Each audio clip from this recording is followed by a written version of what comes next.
some people first try to study operational risk and then they think that they might not be able to do it and then they leave, which is actually time waste, right? You spend 30-40 hours studying operational risk and then you're deciding to leave the book. So it doesn't make sense. Just leave it from the beginning. So that's a smart way of doing it. That is what I'm I trying. agree. So it has worked for you, definitely. Yeah, worked for me, but I don't think that is an ideal strategy, but it just worked for me. So every single day, how many chapters you were able to complete? So initially I used to do 3 to 4 chapters, but then I thought that I'm completing less chapters a day. So then I shifted to doing 6 chapters a day. Okay. So how many mocks you gave? 2 mocks. What was the score? Around 47, 48. These were mine mocks or the Your mocks. Okay. Lab sample paper also you did. No. Very good. Okay.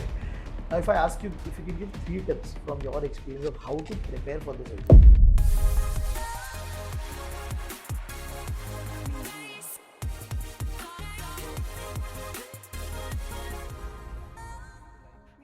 Hello guys, hi, this is Ganesh Naik. I help finance professionals and students to excel in their career and become a better version of themselves. And I also help students preparing for competitive exams in finance like CFA, FRM and SCR. And I'm back with one of my students interview. He's been able to clear the FRM Level 2 exam in the May 2024 attempt. And he's going to be talking about his journey of clearing the exam. So we have with us Pujan. Pujan, thank you very much for joining in. For the benefit of the audience, if you can tell us what is your background before starting your FRM Level 2? And when did you clear FRM Level 1? Thank you, sir, for actually calling me over here. So I have done my bachelor's in finance from NMIMS Mumbai. I graduated in the year 2022. I also had 3 internships during that time, and my internships was in the risk background. I also cleared 6 levels of actuarial science at that point in time. Then I went for a post-graduation diploma in machine learning. And post that, I also cleared 1 more level of actuarial science, and then I gave the FRM Level 2. Okay. So this was my background, and I gave the FRM Level 1 in 2021 June or July, whenever that August exam. Basically. August exam. Yes, and then there was a gap for like 2 years now. So when you started the preparation for this year, what was going on in your mind? So there was definitely a gap, but I think I was well versed with the concepts because I was working in that area and I had a background of finance and risk. So I did not face a major challenge, and also like I still have my FRM Level 1 formula book which I had created, like I had made notes of it. So I can just go through the formulas and I remember the concepts. And also actuarial science also has many concepts of FRM. So that also helped. Okay. So when did you started the preparation for Level 2? So I started pretty late, around April 3rd I started to prepare for FRM Level 2, and my exam was on May of 21st May. So you started on April 3rd. Oh, April 3rd, okay. But you started with us early, but you could not watch the video. Yeah. So I took the classes in January, I guess, but I couldn't watch my videos because my work commitment was too a lot, and like I was giving 12 to 14 hours a day, and also sometimes working on the weekends. So I couldn't get time to watch the videos or study for the FRM Level 2. So now when you started in April, how did you manage, what was there in your mind? Kya hoga? What was happening? So for me, the situation is like I have to clear the exam in May because I didn't have time later because I'm going to the US for my masters in August. So this was my last attempt. Okay. And because I think we have to give FRM Level 2 within 4 years of clearing FRM Level 1, right? So I would miss that deadline also. So I had in my mind that I have to clear it in May. Okay. That was very clear in my mind, and I had a few number of days that also I know. So like I used to study the entire day. Like I didn't go out or like have any time for entertainment basically, and used to give entire time to studying FRM. And how did you manage that? So you were watching the video by any chance during that period of time? Yeah, I was watching the videos and solving of the chapter question immediately. So I didn't solve questions, which I should have done. I realized that's my mistake, but I watched the videos, read the textbook, the Schwezer notes. And yeah, I just kept on doing that, but I revised all the Schwezer books at least 3 times in this time period only. So every single day, how many chapters you were able to complete? So initially I used to do 3 to 4 chapters, but then I thought that I'm completing less chapters a day. So then I shifted to doing 6 chapters a day. Okay. And by when you completed the first reading? So my approach was slightly different. So for example, like till 20th of April, I completed, for example, 2 books. First 2 books I did was market risk and liquidity risk. Liquidity risk because my Credit work, risk. no, liquidity risk. Achha, you did the market and liquidity risk. Okay. Because liquidity, why did I take liquidity? Because I was working in that in my job. I was working liquidity risk. So I thought it would be very easier to like take up that book first. And market risk was my strong part. I always knew that. So I first took those 2 books. In 20 days, I completed those 2 books.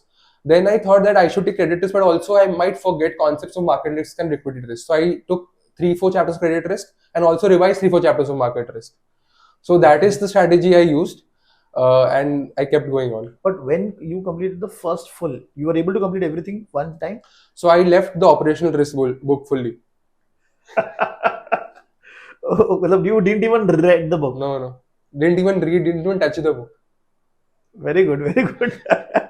Okay, so you completed credit, then you went to investment management. Yeah. And then current issues. Yeah. Okay, and by when you were able to complete that till current issues, which date? Current issues I took in the end. So before that, like the 4 books I completed by 10th of June, maybe. 10th of May. 10th of May. And your exam was? 21st of May. Okay.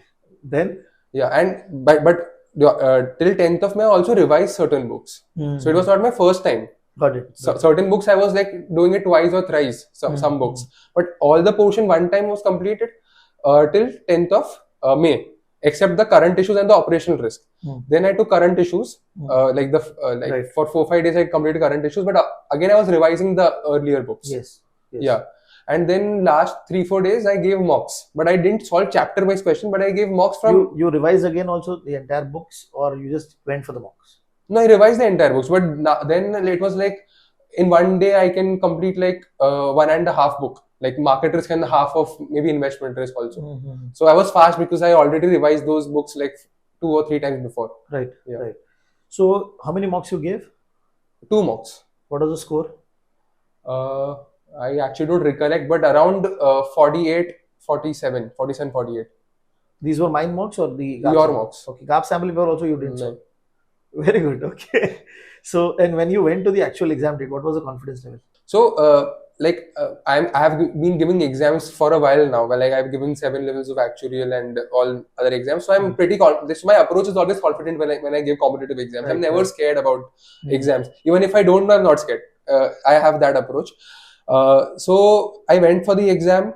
The challenge which I faced was that I was forgetting some formulas. So there were a lot of formulas in FRM level 2 as well, less as compared to level 1, but still there were a lot of formulas which were comparatively new to me. So I had gone through the formulas like twice or thrice before the exam, but during the exam I forgot some formulas. That was what I felt. So that's why I was suggesting that we should do some numerical questions before going to the exam, and I practiced them less, and that was my mistake which I made. Okay. And when you started solving, so how was the first 1 hour? So the thing what I noticed is that the first 15-20 questions were more numerical, and so I wasted more time. So my speed wasn't matching, like the speed and my solving rate was not matching. So the thing is, in the last I had to struggle a bit. Last 1.5 hour I had to struggle a bit, but I completed my paper. Okay. Yeah. And how many did you flag any questions? Yeah, I might have flagged a certain question. Okay, but did you get time at the end to come back to those questions and see? So I would suggest that we should mark the answer at least, and then also flag. But then if you think we have time, then we can just go back and just review our answer or change the answer, maybe something like that. Okay. How many calculations were there, if you remember? Around 25 questions calculations, other were theory. And you were struggling on those calculations? So my calculation part is actually good, but I was struggling because I didn't practice certain questions because I was not remembering certain formulas. So around 25, like 80% of calculations, I got 80% of the calculations, but other 20% I was not able to remember the formulas. Got it. And what about the theory? How did you found theory tougher than the mock papers? No, I thought theory was comparatively a little bit easier, according to me, as compared to the mock papers. Okay. When you came out of the exam, what was the number in your mind out of 80? How much you will get? So my approach was like, I had counted that 26, 27 questions. I was 100% sure that my answers are correct. Okay. Okay. Other 25 questions, I was 50% sure that my answers are correct because I eliminated two options, two are remaining, so I select one out of the two. So like that 25 questions. Okay. So I can do into 50%, so I can get around 12.5 or 13 questions might be right in that. Then around 10 questions, I was 33% sure. Like I eliminated one answer, but I had three answers, like three options left. So I selected from those three, and others I did random guessing. And what are the quarters that you have now got? It was 2, 4, 4, 2, 1, 4. Current issue is 4th. 4. Operation is by default 4 because you didn't read. Credit risk also 4. What happened? So credit risk was one of my best books, but I don't know why I got 4. Maybe because some numerical questions of credit risk I could not solve because I didn't practice that enough. So that is why I think I might have received less marks in credit risk, but credit risk was my strong part actually. And you have read the book also 2-3 times. 2-3 times, yeah. Okay. And what happened? Market risk was your strength. Yeah, but I also got 2 in that. I don't know why. Like I expected 1 in market risk, but I got 2 in that as well. And with respect to investment book, you got how much? 1. And liquidity? 2. Okay, so that was also fairly well as compared to the others. Now, if I ask you, if you can give 3 tips from your experience of how to prepare for this exam. Okay. And one mistake we already know that solve. Yeah. So I don't think these are ideal tips, but still I would try to give some tips. For example, like I didn't touch the operational risk book. And I think that you can clear an exam if the FRM Level 2 exam if you don't touch 1 or 2 books. That is what I personally feel. I don't know whether I'm right or wrong about this because you are better to guide about that.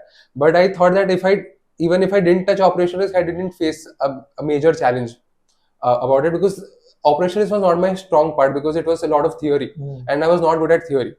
So I already knew that and I didn't waste a single hour in operational risk. Some people first try to study operational risk and then they think that they might not be able to do it and then they leave, which is actually time waste, right? You spend 30-40 hours studying operational risk and then you're deciding to leave the book. So it doesn't make sense. Just leave it from the beginning. So that's a smart way of doing it. That is what I agree. So it has worked for you, definitely. Yeah, worked for me, but I don't think that is an ideal strategy, but it just worked for me. And the second advice I would give is study like for at least 4 or 5 months for the exam. Because what I felt is that I cleared the exam. I studied for like 45-50 days, cleared the exam, but now if you ask me about the concepts, maybe I do not remember all of those. But if you like study for 6 months, you revise the book slowly at your own pace. In those 6 months, the concepts are in your mind for a period of 6 months. So I think that in the longer run, that will benefit you more as compared to just studying for like 1-2 months. You might do well in the exam, but still like afterwards, clarity would not be. Yeah, then you might forget the concepts. So right now I have forgotten some concepts, but yeah, obviously if I read the book again, I'll just remember everything back. So that is what also I think. I think that's it in terms of advice. Okay. Yeah. And so overall, if I just look at your journey, so it was like from April, you're just doing very fast watching of videos and you watch the video properly or just at a speed? 1.5x. 1.5x, yes. I thought so. Because to complete 6 chapters in a day, it is tough. Yeah, very tough. So you did that. You basically managed to clear things in a very smart way, specifically looking at operation risk or credit risk also because you did it at the end. So for the audience over here is that even if you're not up to the mark, say in April month, you can still try to find some ways to get yourself cleared to the exam. So that is one thing I can take from this interview. And thank you very much for taking out time and coming over here because this will help a lot of students in the future to get a perspective of how people might have cleared. Because everybody thinks that whoever is clearing the exam, he has ideally 7 months, 8 months, and is preparing properly and then he is clearing the exam. That is not true. And even the pass percentage for FRM level 2 is high. So that is also helping a lot of students to clear better. So thank you again. Thank you very much for joining in. Thank you.